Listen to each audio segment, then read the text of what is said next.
up, guys? Yeah, been a minute. Yeah, I know what you're saying. What happened to the double upload? Well, I was kind of almost planning on doing it today, but I, I had other plans. You know, the daily member crap I was doing last year, making videos every day leading up to New Year's. Yep, we're back again doing it. We're back again. We're back again doing it for a second year in a row. But this time, I'm gonna really keep track on all of it. I'm not gonna just post a video one day, then forget it, then try to get back on track. No, I'm gonna do it like day to day to day to day. But that's most of the news I got. So what we're reacting to is we are witnessing history in the making by Jimmy High Roller. I was gonna react to the Lakers and Pacers game after what happened, but after this is a nice substitute. So yeah, let's get it going. Know when someone is the most valuable player in the NBA? Is it strictly based off of producing wins for their team? Do you factor in the historic significance of their performances game after game? Is it about being the most versatile and complete player? Or maybe it's a combination of all of these things. There's no exact science behind the elusive NBA MVP award and who we determine who it is. But what happens when a dozen different players are playing like the most valuable player, but only one of them can go home with the award? Today's video is sponsored by Raid Shadow. Of course, you got to add Raid Shadow Legend, though. I ain't gonna lie to you. This is like the most requested ad ever. So, yeah, right here. 30 days only. Get in on the action and join Raid Shadow Legends today. Yeah, we know. We know about Raid Shadow Legends. We've been hearing this for years. Prior to 1981, the regular season MVP award was voted on by the players. You would think this method of deciding the most valuable player in the NBA was better than what we have today, with members of the media voting for the MVP. This was far from the case. The voting results of some of these seasons was absolute mayhem. Back in 1972, a young Kareem Abdul-Jabbar was, by far, the best player in the NBA, averaging 35 points, 17 rebounds, and 6 assists a game while leading the Bucks to 63 wins. And as a result of playing like Jesus in a Bucks jersey, Kareem walked away that season as the league MVP. But that didn't stop players from voting like they didn't know what MVP even stood for.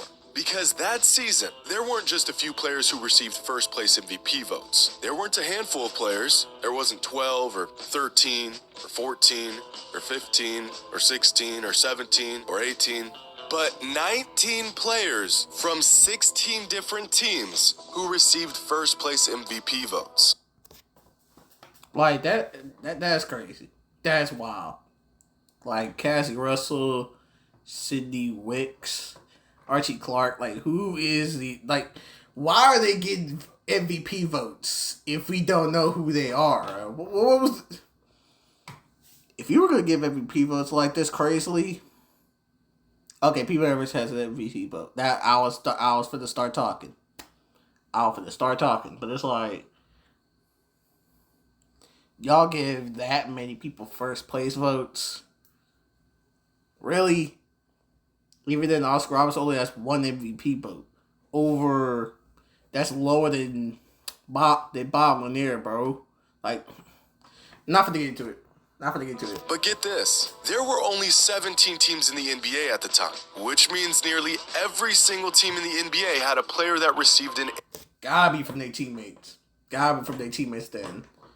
It had, there's no way every team has an MVP on their team. Gotta be some people on their team that voted for them, huh? Just because they on the team. MVP vote that season. And you're probably thinking, some of these players received votes from their teammates or maybe even voted for themselves. Yeah. But no. The league prohibited players from voting for anyone on their team or voting for themselves. These vote... So all they did was just had a close friend from another team vote for them. Same thing I was just saying. Results were completely authentic and completely unhinged. Now this season, there will more than likely not be 19 players who receive MVP votes. In fact, this season is so loaded with all-time elite talent that there will be multiple players who will have historically great seasons this year, and they won't even get a mention for the MVP.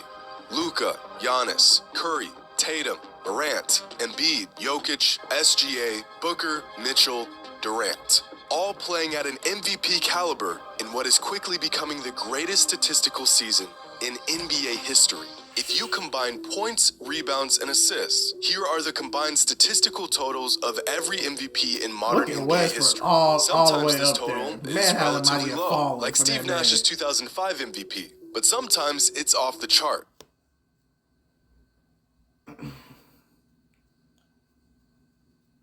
What can I say about Nash's MVP that hasn't already been said? What can I say?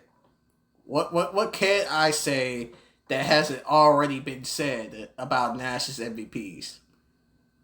Should I just mention again that one of them should have got the Kobe? I don't know. They've all already been said. What else you need us to say about it? Like Russell Westbrook's record-breaking total of 52.7 in 2017. But on average, since 1980, league MVPs had a total of 42 combined points, rebounds, and assists. So if a player can reach this number, 42, it's a solid indicator that they are on a path to becoming the league MVP, or at least a frontrunner. This season, SGA, Ja Morant, Tatum, Durant, Curry, Embiid, Giannis, and Luka are all averaging totals of more than 42. This is unheard of, and it's going to leave a tough decision for the voters of the coveted award.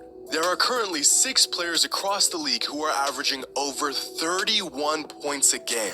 The last time this many players... Man, Luka averaged 34 on a garbage team. Man, somebody get Luka some help. Somebody get that man Luka some help, bro, because this ain't working. SGA put up 31 on the Thunder. I mean, it's a Thunder. What can you expect from them? Averaged at least 31 a game was, well, never. In fact, in the last 15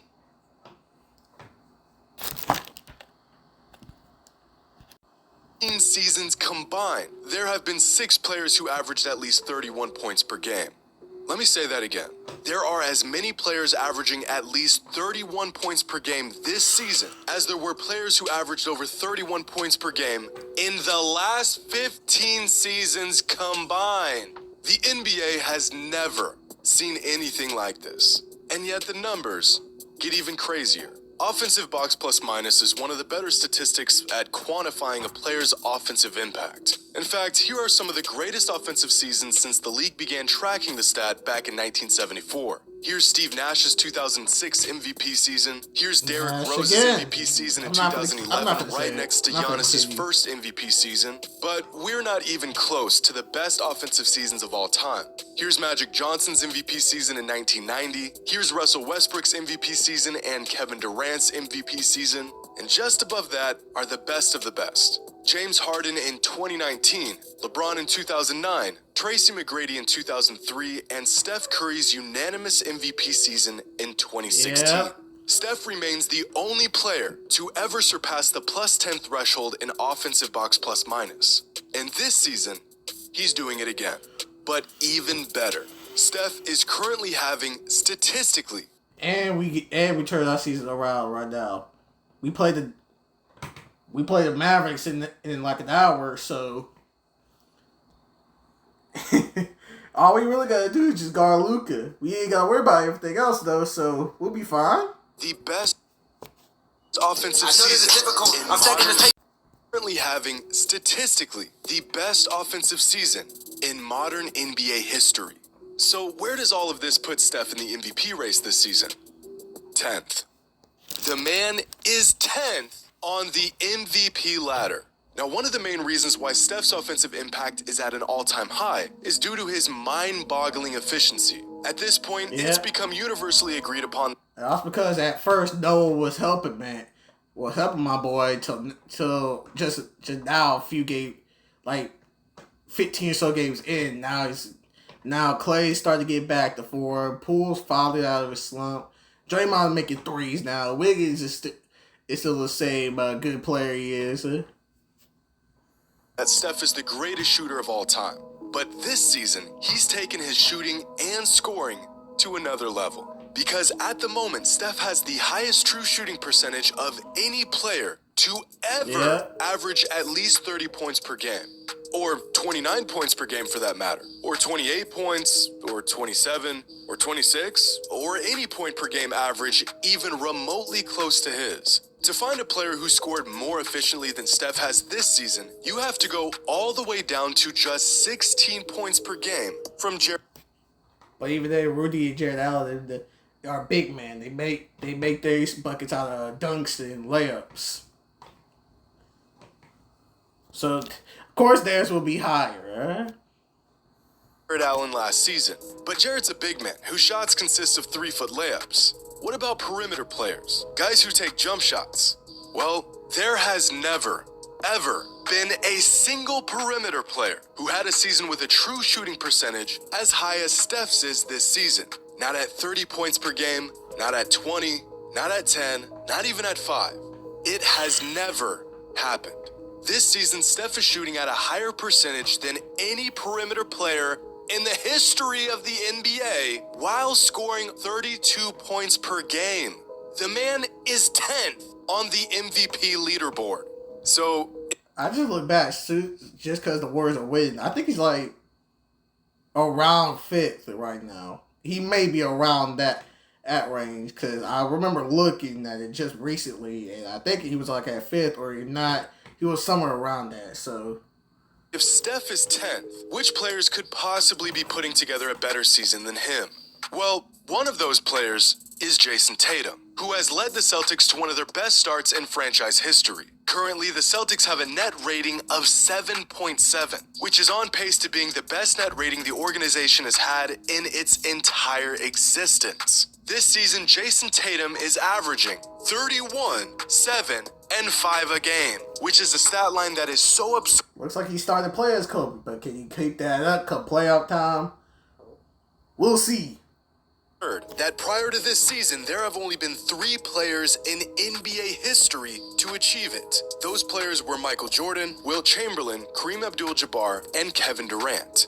The man is putting up all-time GOAT level numbers. He is 3rd on the MVP ladder because the 2 players ahead of him are on path to completely redefining the standard of an all-time great season. Throughout NBA history, there have only been 3 players to win a league MVP and Defensive Player of the Year in the same season. Michael Jordan in 1988, Hakeem Olajuwon in 1994, and Giannis Antetokounmpo in 2020. Of all the accomplishments a player can achieve, this might just be the rarest and most impressive. And Giannis might just do it again this season. Because if his record-breaking 2020 MVP campaign wasn't dominant enough, he's somehow replicating those numbers again this 30, season. Giannis is not only averaging 31, 12, and 5 a game, he's doing it while being the best defensive player in the entire NBA. Giannis is playing like a Shaq-Tim Duncan hybrid right now, and it's just become so normal at this point that no one's even talking about it. And somehow, one player is having an even better season than Giannis. You know what Giannis is, what you gotta do. Than Giannis is. Last season, en route to winning his 2nd MVP, Nikola Jokic shattered just about every advanced metric. Jokic led the league in win shares, box plus minus, value over. I know what many people are about to say after I say this. Jokic should not have won the MVP last year. I'm sorry, but Jokic should not have won last year. He should not have won easily. Replacements, and he set a new all-time record for the highest single-season PER in league history. Now, the old record was one that stood for half a century, when Wilt Chamberlain averaged a modest 50 points and 26 rebounds a game, which earned him a PER of 32.08. For 5 decades, even the best players the league has ever seen could not touch this mark. Not LeBron, not Bird or Shaq, not even Michael Jordan. But Jokic managed to not only break Wilt's record, he shattered it. And this season, Luka Doncic is on pace to beating Jokic's record. At the moment, Luka is averaging 34 points, 9 rebounds, and 8 assists per game. So if Jason Tatum's stat line was historic, what does that make Luka's stat line? Well, here's a list of every player in the history of the NBA who has averaged at least 34, 8, and 9 a game. Just Luka. Just Luka. That's the whole list. That's it. There's nobody else. Luka is on pace to breaking the NBA record for player efficiency while averaging a damn near 34-point triple-double. Yeah. And that, ladies and gentlemen, might that's just why be the what it takes Mavericks to win need an to get my MVP man this some season. help, bud. But what about some of these other players who are having awesome seasons? Well, to put into perspective just how insane you have to be playing right now to even crack the MVP leaderboard, Shai Gilgeous-Alexander is averaging 31 points, 6 assists, and 5 rebounds a game on 53% shooting while having one of the highest PERs in NBA history. He is 7th on the MVP leaderboard. Kevin Durant is averaging 37 and 5 a game on career high efficiency. He just recently had a 45-point game the other night, so yeah. Take a wild guess at where he lands on the MVP leaderboard at the moment. Nowhere. Durant isn't even on the MVP ladder right now. Bro. One of the greatest players to ever lace up is in the midst of one of the most productive and efficient seasons of his entire career, and the man can't even crack the MVP leaderboard. But both SGA and KD are doing amazing things on losing teams. What about the players who are playing like the league's most valuable player on winning teams, like Devin Booker? Booker is leading a title-contending team to one of the best records. We is not going through this title contending team again with the Phoenix Suns, bro. Y'all had y'all's 2 years of fame. Nothing, dude. We's not doing this again a third year, in the NBA, and he's averaging career highs across the board in production and efficiency, putting up 28, 6, and 5 a game. The man was first team All-NBA last season, and he's playing even better this season. But this season is not like any other, because Devin Booker is 8th on the MVP ladder. Oh, but what about Joel Embiid? The beast. And this man was crying last year talking about why he ain't in the MVP. A lot of conversations for MVP. Because come playoff time, you're about to see why.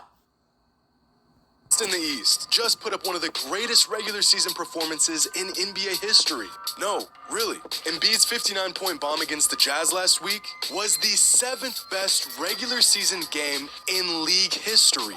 Yeah, that guy is 6th on the MVP ladder. 32, 10, and 5 a game. Literally he's not even in the Shaq top numbers. 5. And the man hasn't even cracked the top 5. You've never seen this is before, like prime and neither Shaq, have I. bro. The MVP race this season is deeper than it's ever been. What was once considered a historically great season may not even earn a player any MVP votes at all this season. The standard for what it takes to be the most valuable player in the NBA has reached an all-time high, and it's going to take an all-time season to win the coveted award. Hope you all enjoyed, and as always, until next time. Usual W by Jimmy, bro. Hey, at this point, this season's about to be a good season. This season is about to be lit, bro. But anyways, Daily Member is starting December 1st. Posting every video in December all the way up to New Year's. So, peace out. By the way, before I go, comment down below what kind of videos you want to see during your time month of December, because I got a whole month and I got a lot and all this energy, yep, is coming right for y'all. So, alright, now I'm finna go.